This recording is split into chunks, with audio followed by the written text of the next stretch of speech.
Hey there, Angry Spork with Season 3 of Young Justice, Episode 7, Evolution. We start with an old woman named Olivia, who is talking with Vandal Savage's daughter, Cassandra, giving her a book that details the history of human evolution from Vandal Savage's perspective. It kind of took me for a loop because they flash back to the dawn of Vandal Savage's immortality, and then they jump to him with the old woman Olivia walking up and telling him that an alien armada is on the way. But because of how it's colored, it looks like it's supposed to be a different time era. Like it's supposed to be like more modern, but years before when she hands the book over to Cassandra. But no, it's the same time frame as giving the book, and it's just like the orange coloring for, I guess, denoting nighttime or something. Just kind of threw me off there. We go to a beach, probably the same beach as Season 1 when Wally was stuck in school and everyone else was partying. Grayson gives Brione and Violet their personalized super suits. And there's a funny thing with, Brione, this way Brione's powers won't burn his suit off. I don't know much about Geo-Force, so I thought maybe it was basically Tara's powers of just manipulating rock and so forth, but these seem to be more, heat-based. So this way, now Brione has a suit and he won't be naked in it. And Forager says, What's wrong with naked? Forager is always naked. And then Violet just covers her eyes to be nice and polite. And when he's told about certain human etiquette traditions, he puts his helmet on and says, okay, Forager is no longer naked. And Violet relaxes. This show is just so good with its comedy that it just blends it so well with its atmosphere. So Vandal is trying to chat with Lex about how to deal with the armada, but there's not much they can do since they've been apparently doing their job too well.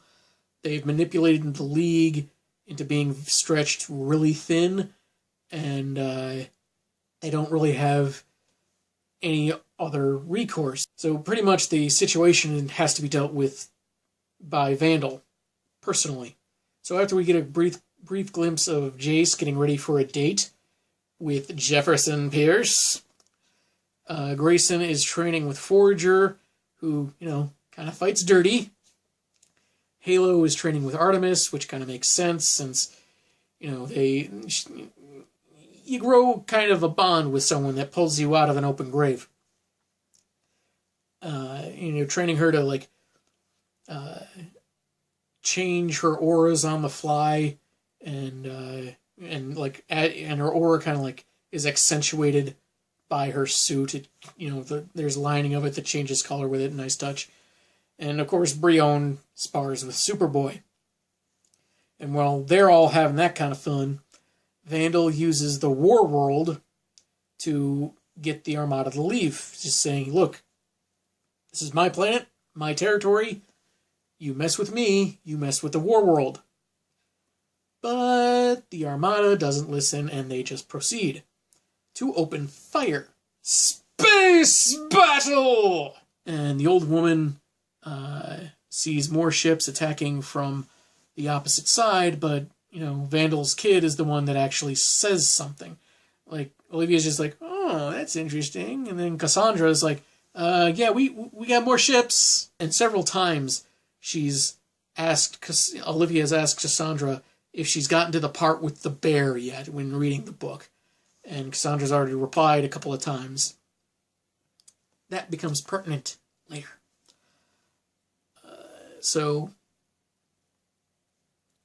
Grayson and the others are at a campfire, and this kind of story about Batman versus Superman turns into a lecture on balance and the history of human evolution, interlaced with Savage's origins, of course. They intercut, those early times and, other moments of his history pretty well.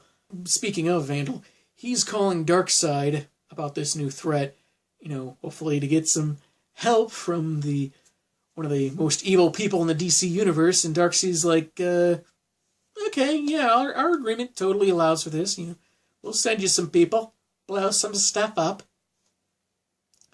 And then we cut to about the 13th century, where Vandal was going by Genghis Khan at the time. Yeah. And that's when Darkseid tried to invade.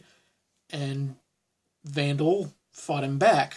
And Darkseid was so impressed, they decided to make a pact. And given that apparently Darkseid is long-lived himself, I guess they're running the really, really, really, really, really, really, really long con.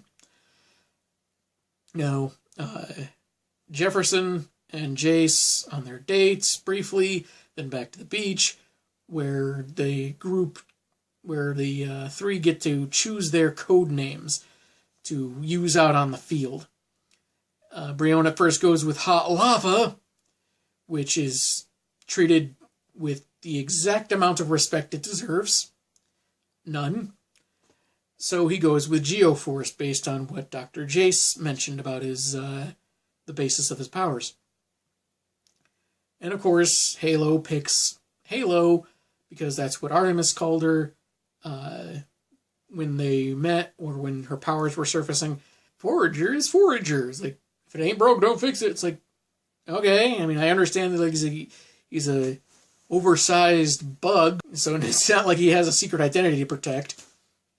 But I could understand if like Brion or Halo were like, really?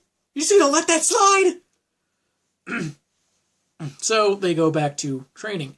Meanwhile, in space, Calabac is the one leading Apocalyptian forces to Vandal's aid.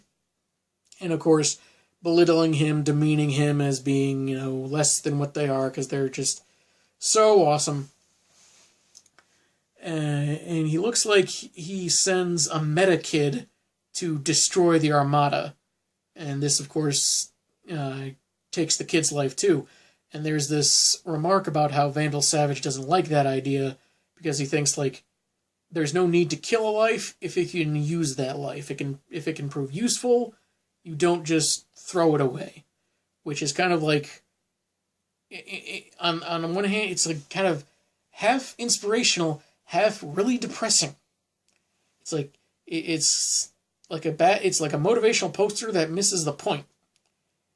But of course, he's a villain, so you kind of have to, understand that's why they went in that direction. And while Vandal is pondering, why these guys aren't responding to hails, why they keep on attacking, an enemy corpse floats past the window, and we see that it's possessed by a Starro. And Vandal gives mental command of the Warworld over to Cassandra, and we flash back to a time when Starro tried to conquer Earth. And at this point, Vandal had a couple of kids, one of whom was Nabu. I don't know if it's like Highlander, where, yeah, you're immortal, but you can't have kids. Or maybe like Ra's al Ghul, he can have kids, it's just, like, depends on how active he is in that regard. But he has two kids, his son Nabu, who falls in battle, and his daughter Osiris, I believe it was, who, continues to aid him against the Star Conqueror. And we briefly get, back to Jace and Pierce on their date, and they, they're a little tipsy, and they stumble back to her hotel room, and they both enter. Cue sitcom, woo! Can't say I approve of the inebriation, but, well, moving on. Vandal transports to the vessel containing the main Starro personally, and, there's narration about his fight in Babylon against Starro way back when. No, Ishtar. Ishtar was his daughter's name. Ishtar. And, you know, when they won back in Babylon, they became known as the Light. A little iffy on that. I mean, I guess I could understand if this is like some secret society would have an ancient origin. So just seemed like not so far. It doesn't seem like it's totally necessary for the Light to be that old. But Weissman and crew do good work. They've done good work with this series, so I'm willing to trust them. Remember what that was like, DC Comics? After we see that Halo has a new aura, green, which creates duplicates of herself, I guess it's time to start training over again. Though this does clarify, because on Facebook, I've scrolled past and I've seen ads for DC Universe and the Young Justice show, and they show Halo, but she has a green aura. So it made me, so I immediately went with Green Lantern. So I was kind of confused about that. But again, this clears that up. Vandal puts a tentacle of the Starro in a stasis chamber near Mongols, incidentally, on the War World. And Olivia is talking about how she wants to, record this battle for the ages because it's her new favorite story. Her favorite story has always been the bear, and she again asks if Cassandra had read it yet. She's asked it several times, and Vandal's like, Olivia, I don't want my history recorded. It's very important to my plans that I don't leave a record. And why do you like the bear story so much?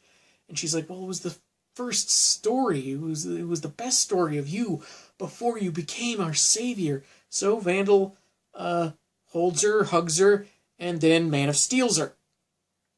And Cassandra is like instantly rationalizing her dad's decision, like saying that, like, you know, she was getting on in years. Her mind was going, and, you know, this was a very merciful end, but still kind of brutal. Yikes. Credits run over Wolf sleeping on the couch. I guess, like, they're not going to do, like, a different pet or vehicle in every episode, so, but then again, there are only so many. This kind of deepened the mystery of what's going on with Darkseid's forces and his alliance with the Vandal Savage. It does elaborate on a few things, but there's still some... You still want to know what they've got coming. They... Because they haven't played their full hand, and you're just wondering about that. And we got to see some training of the new recruits. Violet is still full of surprises, and Forager is still delightfully entertaining. And yeah, this was another good episode. I have not seen a bad episode of this show so far, so, I mean, Season 2 had its weaknesses, but none I would say that I absolutely hate. So, I'll see you next time. Later.